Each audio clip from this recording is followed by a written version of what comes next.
자, 그러면 문이 왜 이렇게 무리수를 두는가 하는 부분요. 지금 언론들은 대통령이 안 보인다. 직무 배제 다음 날 여성대장 대상 범죄 단호히 단속하라. 이렇게 말을 했다고 합니다. 그래서 문은 지금 자신의 손에 피 묻을 부분에 대해서는 거의 마피아 조직의 보스처럼 지침이 뚝 떼고 세상이 지금 추미애와 윤석열 때문에 난리가 났는데 자기는 모르고 하고 입을 닫고 있어. 최동욱 문제가 터졌을 때 박 정권을 향해 민주주의의 암흑이라고 이야기를 했습니다. 심지어 이 정권의 일종의 어용단체인 참여연대조차도 비정상적인 상황이다. 뒷짐진 대통령이 납득이 안 된다 하고 조응천조차 지금 이런 일을 벌일 만한 지금 일인지 이럴 때인지 국가 사회에 도움이 되지 않는다라는 입장을 공개적으로 말을 하며 이 정권이 돌아오지 못할 다리를 넘고 있다라고 말을 하고 이 모든 것이 검찰 개혁에 부합되는 것이냐, 공수처를 출범시키고 윤석열을 배제하면 사법 정의가 바로 서냐, 이렇게 말을 했어요. 자, 조응천은 박근혜 때 공직비서관을 있다가 공직기강 비서관 하다가 정윤회 문건 사건으로 이제 쫓겨나서 양정철이가 찾아가서 데려와가지고 이제 거기 출마해서 당선이 됐죠. 이 조응천이가 윤석열을 잘 알더라 봐요. 조응천도 검사 출신이고 윤석열도 검사 출신이고 또 두 사람이 박근혜 정권에 이렇게 공직자로 있다가 눈밖에 났고 민주당이 선택해서 키워줬고 둘이가 비슷한 운명이에요. 그런데 조응천이 지금 이런 식으로 정권을 정면으로 들이받았습니다. 김종인은 나라 꼴이 우스워져 대통령은 왜 말이 없나. 주호영은 조폭 집단 폭행이 생각난다. 그리고 어제 국민의동당의 의원 몇 명이 한 5손가락 안에 들어가는 사람 정도가 대검을 방문해서 항의를 했는데 제가 생각할 때 대검을 방문할 일이 아니라 대검 갈 일이 아니죠. 대검을 갈 일이 아니라 법무부를 찾아가야지요. 그러지 않습니까? 청와대를 찾아가야. 대검에서 쫓겨났는데 왜 대검에 갑니까? 대검이 쫓아냈습니까? 그래서 이 사람들이 이러는 것도 지금 이해가 가지 않고 민주당은 윤석열이 판사 사찰한 것을 기정사실로 간주하면서 국기문란이고 탄핵 사유다. 조직적 사찰했다. 국정조사해야 된다. 버티면 대통령이 해임해야 된다. 심지어 비주류인 척하던 박용진도 징계가 불가피하다. 그래서 직무 배제시키고 사퇴 요구를 하고 그리고 국정조사를 지금 제기하는 식으로 아주 교묘하게 역할 분담이 되고 있고 아마 여기에 지금 딴지를 건 조응천은 더불어 거수기당으로 이제 정치하는 것을 사실상 포기하고 이야기할 거라 이렇게 봅니다. 자, 그런데 문이 왜 이렇게 일찍 성부수를 던져가지고 시끄럽게 하느냐. 한동안에 윤을 그냥 맹맹만 유지한 채 끌고 가는 게 오히려 윤호가 추에 집중이 되면서 보수의 지지를 윤한테 넣었다가 나중에 윤이 정치를 못하게 만들면 자신들이 그야말로 이 보수 야권의 후보들을 다 없애버리는 효과가 있는데 왜 이렇게 일찍 칼을 뽑았을까? 이 부분이 좀 여러 가지로 생각해 볼 필요가 있어요. 자, 몇 가지 사유가 결합되어 있을 거라 보는데 첫째는 본질적인 사유는 아닙니다. 그런데 문이 임기 말로 가기 전에 윤석열 카드로 친문과 반문을 완전히 구별해서 이 친문 대깨문부터 자기의 지지층을 완전히 결집시키면서 민주당을 트레이닝 시키는 그런 기회를 잡을 필요가 있다라고 생각했던 걸로 보입니다. 뭉이 눈 딱 감고 독재로 들어갑니다. 공수처를 갖다가 어쨌든 12월 달 안에 만들겠다고 작정한 걸로 비춰져요. 자, 공수처가 생기는 상황에서 윤이 있다라는 것은 윤이 불편한 겁니다. 자, 그러니까 공수처가 출범할 때 자기들이 공수처를 통해 가지고 그야말로 판검사들을 다 장악하는 구조에 윤이 뭔가가 동티가 난 것처럼 귀찮은 거예요. 그러면 저거를 정리하는 지금 손실과 저걸 놔뒀을 때의 손실, 이런 부분을 비교했을 때 놔두는 것보다 지금 정리하는 게 데미지가 적다라고 결론이 났던 겁니다. 그래서 공수처를 출범시키고 국정원의 대공수사 기능을 일부 유예했지만은 어쨌든 경찰의 안보수사국으로 넘겨주고, 그리고 검찰을 이제 그야말로 아무런 힘이 없는 그런 모양만 있는 조직으로 만드는 과정을 힘을 과시할 필요가 있다. 자기 편은 완전히 단결시켜서 이걸 사법개혁이라고, 그러고 여기에 달라드는 놈은 다 제거할 필요가 있다라는, 한마디로 갈라치기 파워를 보임으로써 자기 지지 진영에 그 힘을 보여주고, 그리고 그들의 박수를 받고 달라들려고자 하는 진영에는 까불면 누구든 그냥 두지 않는다라는 경고를 할 효과가 있다라는 측면에서 공수처 전에 정리하자라고 결론이 났던 걸로 보입니다. 그 다음에 또 하나는 4월 15일 날 재보선이 열리는데 지금 완전히 결집을 시켜야 된다. 그 윤을 자르면 윤의 후유증이 한 두세 달 갈 거다. 그럼 지금 윤을 잘라서 그 후유증이 가는 동안에 대깨문을 결집시켜서 4월 달까지 지금 이 대립전선을 명확하게 세워야 자기들이 유리하지, 우물쭈물 하다가는 윤이 4월 총선 전에 또 무슨 튀는 꼼수를 갖다가 버리면 곤란하다고 보는 거예요. 그럼 왜 곤란할까? 통제하고 있는데 뭐 오뚜기인데 팔다리 다 잘랐는데 왜 곤란할까?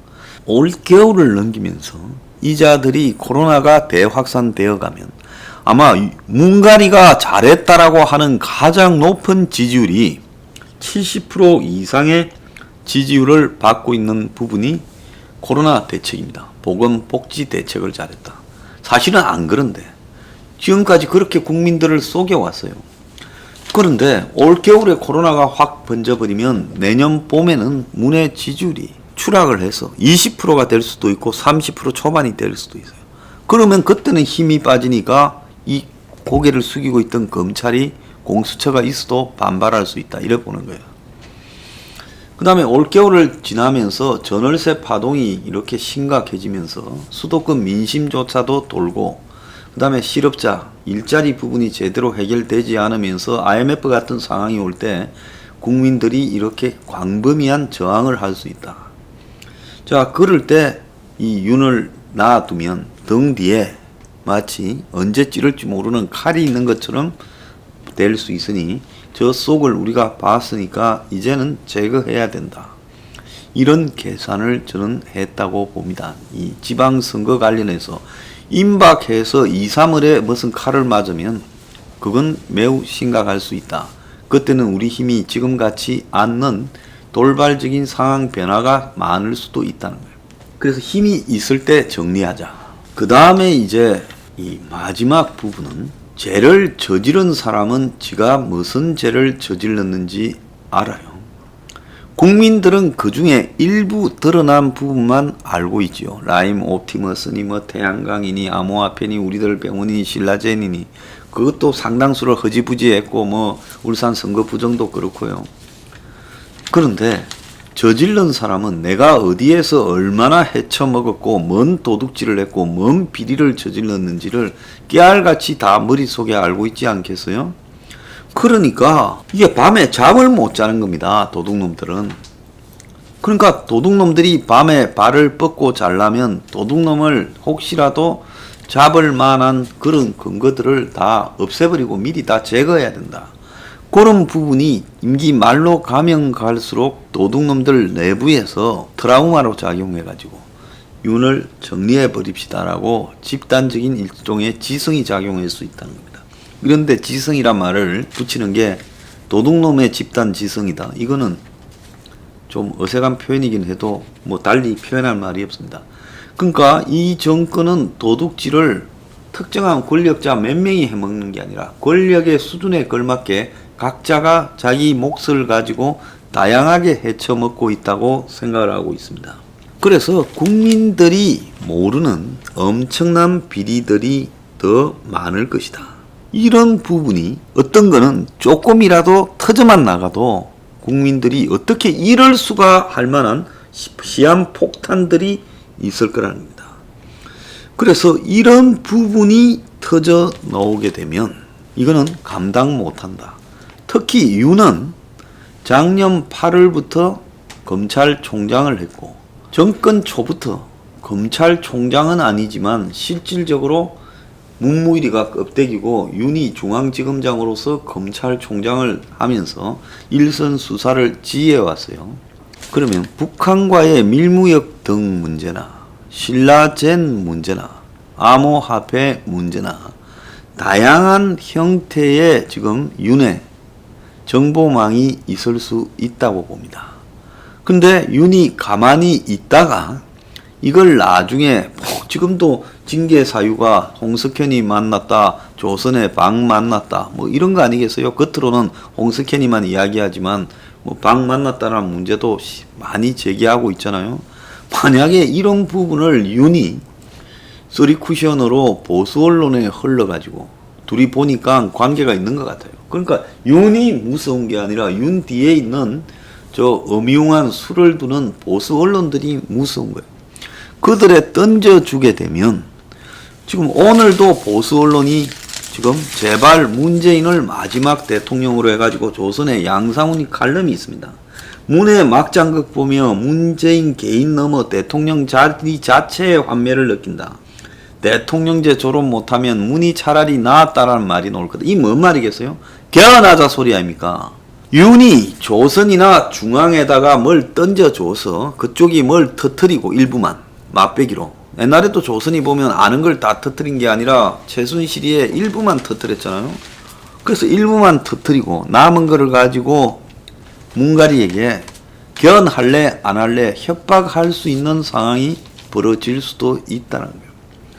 자, 이런 부분을 지금 문가리 정권에서 윤을 조기에 정리해야 이런 정보들이 그쪽으로 빠져나가서 터뜨리는 부분이 되지 못한다. 어제 왜 대검 수사 정보 담당관실을 압수수색했겠어요? 판사, 그러니까 사법재판부 사찰을 했다는 걸 볼라 갔을까요?